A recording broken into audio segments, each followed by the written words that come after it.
లోతు సోయరులో నివసించుటకు భయపడి తన ఇద్దరు కుమార్తెలతో కూడా సోయరు నుండి పోయి ఆ పర్వతం ముందు నివసించను. అతడును అతని ఇద్దరు కుమార్తెలను ఒక గుహలో నివసించాడు. అట్లుండగా అక్క తన చెల్లెలతో చెబుతుంది అనమాట. ఏమని చెబుతుంది? మన తండ్రి ముసలివాడు, సర్వలోక మర్యాద చొప్పున మనతో పోవుటకు ఈ లోకంలో ఏ పురుషుడును లేడు. అంటే పోవుట అంటే అతను వాళ్ళ సంతానంగా లేదు, పెళ్లి చేసుకోవడానికి కావచ్చు, ఏదన్నా కానీ వేరే పురుషుడు మనకు లేడు. రాసి ఉంది అక్కడ, ఉందా? మన తండ్రికి ద్రాక్షరసంతో తాగించి అతనితో చేయించి మన తండ్రి వల్ల సంతానం కలుగు చేసుకుందాం రమ్మని చెప్పాను. అది జరిగింది అక్కడ. అంటే నేను ఒకటి అడుగుతా, చెప్పండి, బైబిల్లో స్త్రీలను ఎందుకు కించపరుస్తూ రాశారు? ఎక్కువ స్త్రీలు కించపరిస్తే ఎక్కడ రాయలేదు, ఎక్కడ చూపింది? స్త్రీలను కించపరిచినట్టే కదా అది. ఇది ఎలా కించపరిచినట్టు? ఇది జరిగినటువంటి చరిత్ర. అది అందులో కించపరచడం ఎక్కడ ఉంది? వాళ్ళు అజ్ఞానంతో ఈ మానవ జాతి మనతోనే అంతమైపోకుండా మానవ జాతి అనేది భూమి మీద ఇంకా నిలబడాలనే ఉద్దేశంతో వాళ్ళు ఆ పని చేశారు. సంతానం కోసం చేశారని అక్కడ అడేమన్నా మళ్ళీ ఒకసారి చదవండి 32వ వచనంలో. మన తండ్రి వల్ల సంతానం కలుగు చేసుకుందాం రమ్మన్నాను. సంతానం కలుగు చేసుకున్నాం. సర్వలోక మర్యాద చొప్పున పోవుటకు భూమి మీద ఎవరు లేరు. అంటే దీన్ని బట్టి మనకి ఏమర్థం ఉందంటే వాళ్ళు ఏదో అంటే ఒక తండ్రి తోటి కూతుళ్ళు వెళ్ళకూడదు, దేవుడు చెప్పాలా చేయమని.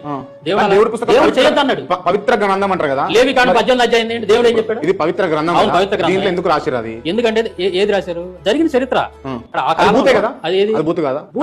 తోటి కూతుళ్ళు పోవడం బూతు కాదంటారా? ఇప్పుడు ఒక టీవీ ఛానల్లో, మీ ఛానల్లోనే చెబుతున్న ఉదాహరణకి, ఈ మధ్య కాలంలో ఒక తండ్రి కూతుర్ని బంధించి కొన్ని నెలల నుంచి అత్యాచారం చేస్తున్నాడు అమ్మాయి. అది చాలా సోషల్ మీడియాలో చాలా మెయిన్ స్ట్రీమ్ వాటి మీడియాలో వచ్చింది. ఇప్పుడు ఆ ఛానల్స్ అన్ని బూత్ ఛానల్స్ అవుతాయా? చెప్పండి. ఇప్పుడు మీరు ఇది మీడియా ఛానల్, ఇది మతం కాదు, ఇది గ్రంథం కాదు. మీడియా అంటే జరిగినట్టుగా ఏం జరుగుతుంది అన్నది ప్రజలకు చేరవేసేది మీడియా. కానీ ఇది మీడియా, మీడియాను మించి ఆ కాలంలో జరిగినటువంటి. అంటే ఇప్పుడు నేను రాపించాడు, అడగండి దేవుడు ఎందుకు రాపించాడు అని అంటే, మన కొరింథీ పత్రికలో దేవుడు స్పష్టంగా రాస్తాడు, ఈ కాలం ముందు ఉన్నటువంటి మీకు బుద్ధి కలుగుటకై దేవుడు ఆయన్ని రాయించాడు. అంటే బుద్ధి కలగడం అంటే ఏంది? మీరు ఏ పని పలానా వాడు పూర్వకాలంలో ఈ తప్పు చేశాడు, దాని పర్యావసానంగా వాళ్ళు ఈ విధంగా బాధలు పడ్డారు లేదా శ్రమలో శిక్షించబడ్డారు. కాబట్టి ఇది పలానా వాడు ఈ మంచి పని చేశాడు, ఇతను దేవుడు ఆశీర్వాదాలు పొందాడు. కాబట్టి మీరు ఇదిగో ఇలాంటి తప్పు చేయకూడదు, ఇలాంటి మంచి పనులు చేయండి, మంచి నేర్పడానికి రాశాడు. మంచి నేర్పడానికి, ఎందుకంటే అలా మంచి పనులు చేయొద్దని. ఇంకోటి ఇంకో మాట చెబుతాను. ఒకసారి లేవికాండం 18వ అధ్యాయం అండి, ఒక 2 నిమిషాలు దీనికి ఇది అయిపోయినా మాట్లాడండి, ఇబ్బంది లేదు. ఎందుకంటే ఇది క్లారిటీ అవ్వాలి, దీనికి సంబంధించింది నేను చెప్పేది. లేవికాండం 18వ అధ్యాయం మీకు ఇస్తాను, మీరు చూడొచ్చు. అంటే దేవుడు ఏం చెప్పాడు కూడా తెలియాలిగా. మీలో ఎవరును తమ రక్త సంబంధుల మానఛాదమును తీయటకు వారిని సమీపింపకూడదు, నేను యెహోవా. మానఛాదమును తీయటకు అంటే శారీరక సంబంధం కలిగి ఉండవు నీ రక్త సంబంధులతో. తర్వాత నీ తండ్రికి మానఛాదము ఉన్న నీ తల్లి అంటే నీ తల్లితోటి కూడా నువ్వు శారీరక సంబంధం కలిగి ఉండకూడదు. తర్వాత 8, నీ తండ్రి భార్య అంటే నీ తండ్రికి ఇంకో భార్య ఉందనుకోండి, నీ తల్లి కాకుండా, అలా వాళ్ళతో కూడా నీకు శారీరక సంబంధం ఉండకూడదు. నీ సహోదరి మానఛాదం 9వ ఉంటుంది చూడండి. నీ సహోదరి అంటే నీకు చెల్లెలు వరుస అయ్యేటువంటి లేదా నీ చెల్లెలు నీ రక్త సంబంధం అంటే ఇలాంటి వాళ్ళతో కూడా నువ్వు శారీరక సంబంధం కలిగి ఉండకూడదు. నీ కుమార్తె అంటే మనవరాళ్ళు ఇలా ఉంటారు కదా, వాళ్ళతో కూడా నువ్వు శారీరక సంబంధం కలిగి ఉండకూడదు. తర్వాత 12వది నీ తండ్రి సహోదరి, ఇట్లా ఇంకా అన్నీ ఉంటాయి అన్నమాట. అంటే ఏంది? ఈ కోడలతో కూడా ఇలాగా ఒక క్రమం అనేది పెట్టాడు దేవుడు. నీ రక్త సంబంధికులతో నువ్వు శారీరక సంబంధం కలిగి ఉండకూడదు దేవుడు చెప్పాడు స్పష్టంగా.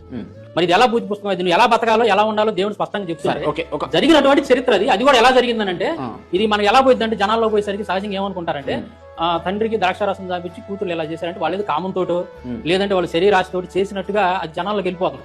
ఆ రాసినటువంటి వచనాలు స్పష్టంగా చదివితే మనకు ఒకసారి ఆలోచిస్తే అది చేయడం తప్పే. దేవుడు ఖచ్చితంగా దాన్ని ప్రోత్సహించాడు, ఖండించాడు. ఎలా ఉండాలో ఇప్పుడు మీకు చదివినిపించాను, మీరు కూడా చూశారు లేవికాండం దేవుడి విధులు. కానీ అక్కడ వాళ్ళు అజ్ఞానంగా ఏంటంటే, ఏదైతే మనం ఉండొచ్చాం సొదొమ గొమొర్రా పట్టణాలు, వాటిని దేవుడు ఏ విధంగా తగలబెట్టి మనుషులందరినీ చంపేశాడో అలాగే ఈ భూమి మీద ఉన్న మానవ జాతి అంతా కూడా నశించిపోయింది. ఈ భూమి మీద మానవ జాతి ఉండాలంటే మనం వేరే మరొక సర్వలోక మర్యాద చొప్పున మనం వెళ్ళడానికి వేరే పురుషులు లేడనే మాట అక్కడ రాసింది, మీరు కూడా చదివారు. సో కారణం అదనమాట, అది చేయడం తప్పే. కానీ వాళ్ళ ఉద్దేశాన్ని కానీ మనం పరిగణలో తీసుకుంటే వాళ్ళు శారీరక ఏదో కామంతో చేసిన పని కాదు అది. సో అదనమాట అక్కడ జరిగింది. దాన్ని దేవుడు తప్పట్టాలని అవసరం లేదు, దేవుడు అలా చేయమని చెప్పలేదు. దేవుడు ఎలా శారీరక సంబంధం ఎవరితో కలిగి ఉండాలో ఆ విధులన్నీ కూడా మీరు చూసారు. అది దీనికి రిలేటెడ్ అంటే మీ గురించి కాదు నేను చెప్పేది. చెప్పండి. సహజంగా ఇది చూపించి ఈ మధ్య కాలంలో సోషల్ మీడియాలో ఎక్కువగా ఇదిగో బైబుల్లో తండ్రి కూతురు సంసారం చేయమన్నాడు వాళ్ళ దేవుడు చెప్పపోయినప్పుడు. ఇది ఇలాంటి విషయం రాసి ఉంది కాబట్టి ఇది భూత పుస్తకం అని చెప్పి ప్రచారం చేస్తున్నారు మొత్తం. కానీ మత్స్య పురాణం ఎవరైతే ప్రచారం చేస్తున్నారో వాళ్ళ గురించి నేను చెప్తున్నాను. మత్స్య పురాణం 3వ అధ్యాయంలో బ్రహ్మ తన సొంత కూతురైనటువంటి సరస్వతి తోటి 100 సంవత్సరాలు కాపురం చేసి స్వయంభూ మను అనేటువంటి మనువుని అంటాడు. సొంత కూతురుతో దేవుడు ఇక్కడంటే వీళ్ళు మనుషులు, దేవుడు అలా చేయమని చెప్పలేదు వీళ్ళకి. మనుషులు తప్పు చేశారు ఇక్కడ బైబిల్. కానీ ఎవరైతే ఆరోపణలు చేస్తున్నారో సోషల్ మీడియాలో పొద్దున్న లెగితే బైబిల్లో పోతుంది, వాళ్ళు దేవుళ్ళుగా పూజిస్తున్నటువంటి వాళ్ళు, వాళ్ళు సృష్టికర్తలుగా కొలుస్తున్నటువంటి వాళ్ళు, బ్రహ్మ ఎవరైతే ఉన్నాడో సొంత కూతురుతోటి కాపురం చేసి స్వయంభూం అన్నటువంటి కొడుకుని అన్నాడు, 100 సంవత్సరాలు కాపురం చేశాడు. ఇది ఉంది. మరి ఇలాంటిది వాళ్ళ దాంట్లో పెట్టుకొని వాళ్ళ ఇంట్లో పెద్ద చెత్త పెట్టుకొని దుర్గంధంతో కంపు కొడతా ఉంటే దాన్ని శుభ్రం చేసుకోకుండా ఏమీ లేనటువంటి పరిశుభ్రంగా ఉన్నటువంటి ఇంటిని చూపించి దాని మీద ఆరోపణ చేయడం, రాళ్ళు మతపరమైనటువంటి చర్చలు ఎందుకు వచ్చినాయండి? కొంతమంది స్వార్థపరులు వల్ల వచ్చినాయండి. కొంతమంది స్వార్థపరులు సోషల్ మీడియాలో ఇప్పుడు టెక్నాలజీని వాడుకొని దీంట్లో రాజకీయ పార్టీలు కూడా మిళితమయ్యారు. పార్టీ పేరు నేను చెప్పను కానీ అందరికీ తెలుసు, మీకు తెలుసు, చూసే వాళ్ళందరికీ తెలుసు. అయితే వాళ్ళు వాళ్ళ ఓటు బ్యాంక్ కోసం కొంతమంది మతోన్మాదులు పని పాట లేకుండా మతోన్మాదులు కాదా? ఎవరు? ఎట్లా మతోన్మాదులు నన్ను చెప్పండి. మతోన్మాది కాదు.